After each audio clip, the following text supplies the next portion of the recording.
Katt Williams showing up at Kevin Hart's Netflix roast might have looked like a reconciliation to their decade-long feud, but now reports are coming out claiming Katt verbally attacked Kevin, even worse than what viewers saw on stage, and security had to step in during the chaos. On the night of May 10, 2026, Netflix streamed the roast of Kevin Hart live from the Kia Forum in Englewood, California as part of Netflix is a Joke Fest 2026. Shane Gillis hosted the event. The D's was packed. Tom Brady, Dwayne Johnson, Serena Williams, Lizzo, Chelsea Handler, Pete Davidson, Draymond Green, Jeff Ross. It was a who's who of celebrity culture. Kevin Hart, the man who had served as roast host for Tom Brady's Netflix special 2 years earlier, was finally in the hot seat himself. The night opened with Tom Brady walking out to present Hart with a custom Knicks jersey, immediately signaling that nobody would be taking it easy on him. Usher performed a rendition of Let It Burn, dedicated to Hart. Roast after roast piled on. Kevin took every punch, every joke, every career jab. He sat in his chair and laughed through it all. And then more than 2 hours into the special, something happened that nobody in that arena expected. Actress Regina Hall surprised the audience by bringing out Katt Williams. The room went quiet, then it erupted, donning a black hat and a long black trench-like leather cape. Katt Williams, the same man who had spent the last decade calling Kevin Hart a fraud, walked onto that stage with the energy of someone who had waited years for this exact moment. And Kevin Hart's face said everything. Because this wasn't just another celebrity roast. This was two men standing face to face with a decade of accusations, insults, and unresolved hostility between them, broadcasting live to millions of people around the world. Williams' appearance was especially unexpected given the pair's very public tension in 2024 when Williams went viral for criticizing Hart and questioning his rapid rise in Hollywood. At one point referring to him as an industry plant, the tension backstage was already palpable. Jeff Ross confirmed that the move was Hart's idea aimed at creating memorable TV through real discomfort. Hart wanted Williams there. He wanted the audience to feel it. He wanted the danger. And Katt Williams delivered. The moment Katt grabbed the microphone, he didn't ease anyone into it. He went straight for the throat. "I'm surprised they invited me. That's how little star power you have. They had to start inviting your enemies." And then, addressing the audience watching at home, he added, "For the people at home, you're wondering why is the Catman doing this? For the money, BH, this is my Riyadh comedy festival. Only one with a soul." A direct shot at Hart for participating in the controversial 2025 Saudi Arabian government-sponsored comedy festival that was criticized by organizations like Human Rights Watch due to the country's suppression of free speech. This was not a man who came to play nice. This was a man who came to war and sponsored comedy festival that was criticized by organizations like Human Rights Watch due to the country's suppression of free speech. This was not a man who came to play nice. This was a man who came to war. To understand what was happening on that stage, you have to go back over a decade to when this powder keg first had its fuse lit. The feud between Kevin Hart and Katt Williams dates all the way back to 2014. At that point, both comedians occupied a particular lane in the comedy world. Short, high-energy black men who commanded stages with physicality and volume. But there was one critical difference. Katt Williams had been around longer. He was the original. He was known as the original high-energy short black guy who overacted on stage and made big faces. That was his brand, his identity, his throne. And then Kevin Hart came along, and the comparisons were immediate. Both were short. Both were high energy. And Kevin Hart had something that Katt Williams didn't. An appetite for Hollywood that was absolutely bottomless. Kevin Hart said yes to every role that Katt would say no to. And in doing so, he built a career that eclipsed Williams in terms of commercial reach. While Katt was choosing projects based on artistic integrity, or at least claiming to, Kevin was stacking blockbusters. Ride Along, Think Like a Man, Central Intelligence, Jumanji. The numbers didn't lie, and for Katt Williams, watching someone he viewed as a lesser talent rise above him in the industry wasn't something he was willing to stay quiet about. In August 2014, Williams was asked by TMZ Sports who he thought was the funniest athlete. And his answer pivoted into a shot at Hart. "I want my back," referring to Kevin as someone who had been taken from him like a protege gone rogue. That one line set the table for everything that followed. Kevin and Katt's tension first became public in 2014 when Katt started making passive-aggressive comments and jokes about comedians joining the Hollywood machine. Kevin was appearing in films like Ride Along, About Last Night, Think Like a Man 2, and Top 5. At the time, as his cinematic career hit full stride by 2016, the passive aggression had turned into open hostility. Williams took another dig at Hart during his conspiracy theory comedy tour in Atlanta, Georgia. When he called Hart a Hollywood puppet, that phrase puppet would become the central accusation of the entire feud. It implied that Kevin Hart was not an organic talent, that his career had been manufactured, that powerful people in Hollywood were pulling his strings, and in the world of stand-up comedy, where authenticity is the currency, being called a puppet is about the worst thing you can hear. Hart, for his part, did not respond directly. Instead, he posted a photo of himself with Chris Rock and Dave Chappelle, talking about how true professionals show respect and build each other up. The message was clear. Kevin Hart saw himself as belonging to the same class as Rock and Chappelle, and Katt Williams wasn't in that conversation. The feud might have cooled off right there, staying as one of those simmering rivalries that comedians occasionally reference on stage. But in 2018, Katt Williams decided to pour gasoline on the fire. And this time, he dragged an innocent bystander into the blaze. Katt Williams appeared on V103's Frank and Wanda show in September 2018 and questioned whether Tiffany Haddish had proven herself as a comedian, claiming she had not demonstrated the ability to perform for an hour. He cast doubt on her talent, her credentials, her right to be where she was. It was a deeply personal attack on a woman who had just experienced a career-making year following Girls Trip. And it put Kevin Hart in a position where he had to respond because Tiffany Haddish was his co-star in the upcoming film Night School. Kevin Hart, mid-press run for Night School, appeared on Power 105.1's The Breakfast Club and delivered a direct response. And this is where it went from industry gossip to full-blown war. You had the shot. You were the guy. You were set up to be the star. You did not show up to work, Hart declared on air. He was not whispering anymore. He was not being subtle. He was stating in plain terms that Katt Williams had the same opportunities, maybe even more, and squandered every last one of them. Hart pressed further, arguing that Williams kept pointing at Hollywood and the industry, rather than accepting personal responsibility, and then he dropped a line that would follow Katt Williams for years, one that cut so deep the audience on The Breakfast Club visibly reacted. Hart also challenged Williams on mentorship, asking whether he had ever used his platform to lift up the people beneath him, and answered his own question with a firm no. What made Hart's response so devastating was that it wasn't just talk, it carried weight because of the context surrounding Katt Williams' career. Because while Kevin Hart was building an empire, Katt Williams was building a rap sheet. Katt Williams has faced legal issues throughout his career, including 19 felony charges. The number of times law enforcement had to deal with this man is staggering. A survey of Internet News Reports suggests that Williams has been arrested 17 times during his career. Though in a recent Club Shaw interview, Williams claims he has gone to jail a total of 30 times. In November 2006, Williams was arrested at Los Angeles International Airport after a gun that had been reported stolen was found in his briefcase.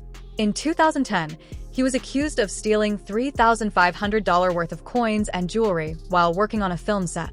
Then came the stretch that nearly ended his entire career. During one particularly unfortunate stretch in late 2012, Williams was arrested 5 times in 2 months on charges that included allegedly beating an 18-year-old with a bottle on his tour bus, attacking a family outside a sports bar, and child endangerment. After authorities found guns and drugs at his home, he was slapped with bench warrants for leading Sacramento police on a chase while riding a 3-wheel motorcycle. At one point in November 2012, he even jumped off the stage to confront a heckler during a performance in Denver. His live shows were spiraling. His personal life was in chaos. He announced the end of his stand-up comedy career.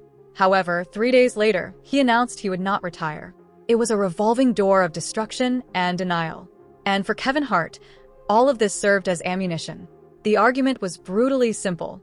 Why should the comedy world listen to a man who can't even keep himself out of jail? But Katt Williams is not the kind of man who stays silent when someone questions his legacy. He's the kind of man who waits, sometimes years, and then detonates. On January 3, 2024, Katt Williams sat down with Shannon Sharpe on the Club Shaw podcast and changed the trajectory of the entire entertainment industry. In a nearly 3-hour interview, he delivered a scorched-earth critique of Hart's career, labeling him a manufactured star. The interview was not a casual conversation. It was a calculated demolition. Katt Williams arrived with receipts, with dates, with names, and with the unwavering confidence of a man who believed he had been wronged by an entire system. No one in Hollywood has a memory of going to a sold-out Kevin Hart show, there being a line for him, ever getting a standing ovation at any comedy club. Katt alleged he then went further. He already had his deals when he got here. Have we heard of a comedian that came to LA? And in his first year in LA, he had his own sitcom on network TV and had his own movie called Soul Plane that he was leading. No, we've never heard of that before that person or since that person. What do you think a plant is? The word plant landed like a bomb. It reframed everything the public thought they knew about Kevin Hart. If Williams was right, if Hart's rise was manufactured, if his deals were prearranged, if the industry had anointed him before he'd even proven himself on the circuit, then Hart's entire narrative of being a self-made man was a lie.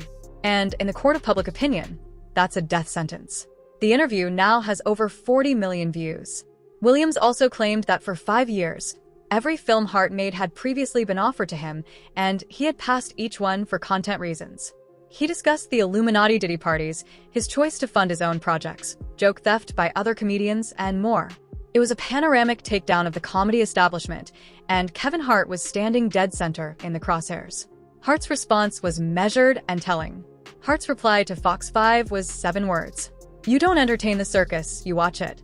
He simultaneously used the moment to post the trailer for his upcoming Netflix film Lift, turning Williams's viral attack into free promotion. On social media, Kevin wrote via X in early 2024, "Got to get that anger up? Out your champ." It's honestly sad. It was a masterclass in deflection, acknowledging the noise without engaging with the substance. But behind the calm public face, the wound had been reopened, and both men knew that this wasn't going to end with tweets and podcast clips. Something bigger was coming. The question was simply where and when. The Club Shay Shaw interview didn't just revive the feud. It catalyzed a career revival for Katt Williams. Suddenly, Katt Williams wasn't the troubled comedian with the arrest record. He was the truth teller, the whistleblower, the man who had nothing to lose and everything to say. On May 4th, 2024, Katt Williams, Woke Folks streamed live from Los Angeles. As part of Netflix is a Joke Festival, his 13th stand-up comedy special. The comeback was real, and Kevin Hart watched all of it happen. He watched Williams' popularity surge. He watched the plant narrative embed itself in the culture. He watched fans debate his legacy in comment sections, on podcasts, in barbershops, and then he made a decision that shocked everyone around him. He invited Katt Williams to his own roast. Jeff Ross said Hart personally pushed for Williams' inclusion, believing discomfort would make compelling live television. Think about that for a moment. Kevin Hart, the man who'd been called a puppet, a plant, and a fraud, personally insisted that the same man who humiliated him be given a platform to do it again on his own show, in front of his own audience, on live television. It was either the bravest or the most reckless decision of his career. Regina Hall introduced Williams, 54, as a surprise comedian. More than 2 hours into the roast in honor of Hart, the audience had no idea what was about to happen. The energy in the Kia Forum shifted the moment Williams appeared in that black leather cape. When Katt Williams stepped onto the stage at the Kia Forum, the room immediately understood the weight of the moment. This was not just comedy. This was a confrontation that had been building for 12 years. And Katt Williams did not hold back. He went at Hart with surgical precision, referencing every accusation he had ever made. For those of you just joining us, Kevin and I have beef. And I'll tell you why. Because privately, this mother of or stole everything from me. Before he saw my act, he was a 6-foot man. The crowd roared. I tried to tell y'all that Kevin Hart was a plant because I keep burying him. He keeps springing back the F up, just like a plant. Every punchline was a weapon. Every joke carried the weight of a grievance nursed over more than a decade. Kevin, you're going to hear some things tonight that you're not familiar with. Those things are called punchlines. He took shots at the industry. Is this dance the best that the industry could put together? I'm not sure if the Illuminati is real or if this is the junior varsity version. He even addressed the puppet accusation directly, saying the head of Netflix literally has his whole hand up Kevin's ass and can make him do anything. The retraction was itself an attack. Hart, who sat on stage during Williams' set, took every hit. He didn't flinch. He didn't walk off. He didn't signal for security. He sat and he watched a man dismantle his reputation on live television. And then he did something that nobody saw coming. After the comedian ended his appearance, Hart addressed the tension between them head-on. Me and this man have been at odds for years on years. You coming out here, quite the effing surprise. But Katt, I can sit. I can watch you. I can laugh, because I'm a F-ing fan first, Katt. We have an opportunity in real time. This is live television to put our fing beef behind us. I am offering you an olive branch of peace. I want to be a brother. I want to be a friend. Katt, I want to move on. Can we move on?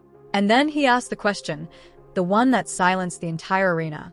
When Hart offered the olive branch, Williams did not deliver a long speech in return.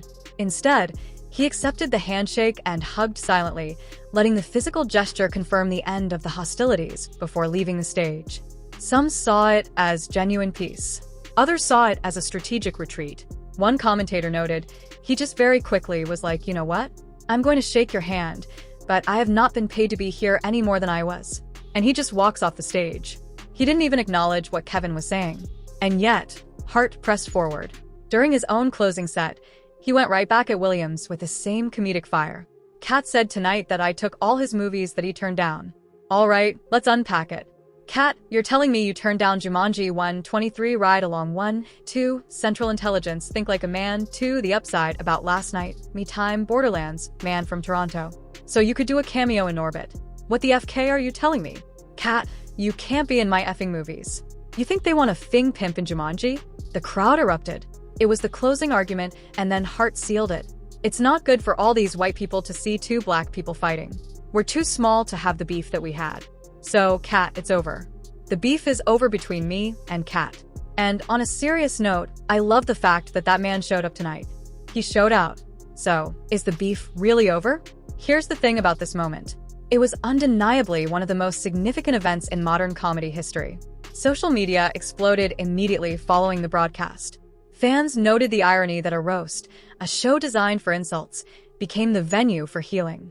The event hit 13.5 million viewers in 1 week on Netflix. Everyone had an opinion, but not everyone agreed on what actually happened.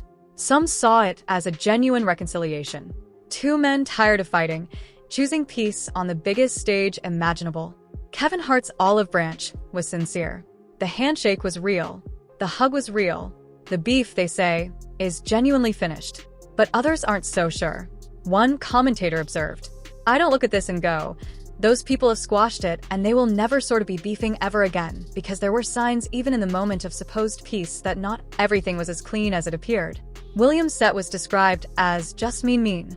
Okay, I'm out. There was no warmth in the comedy. No love underneath the jokes in a roast. Typically, the roasters end with something like, we do it because we love you. Katt didn't even do that at the end of his set.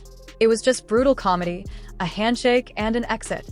And then there's the matter of Hart later admitting that the handshake was pure performance, reigniting speculation about their unresolved feud. Was the whole thing staged? Was it a business decision on both sides? Williams getting paid and getting exposure? Hart getting a viral moment and a ratings boost? The entertainment industry often rewards division because conflict generates attention faster than peace ever will. What we know for certain is this. Their feud, which has included accusations, public insults, and disagreements over careers and industry favoritism, became one of the defining rivalries in stand-up comedy over the past decade. The attack on that stage was not physical, but it was vicious, deeply personal, and delivered with the kind of precision that only comes from years of resentment. Katt Williams walked onto Kevin Hart's stage and said everything he'd been wanting to say for 12 years. Security didn't rush in because someone threw a punch. They rushed in because the situation was volatile in a way that no one could predict. Two men with a history of genuine hostilities standing feet apart on live television with the whole world watching.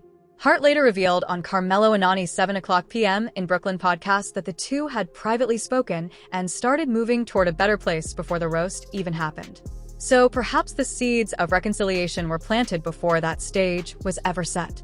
Perhaps the roast was just the public ceremony for a private truce.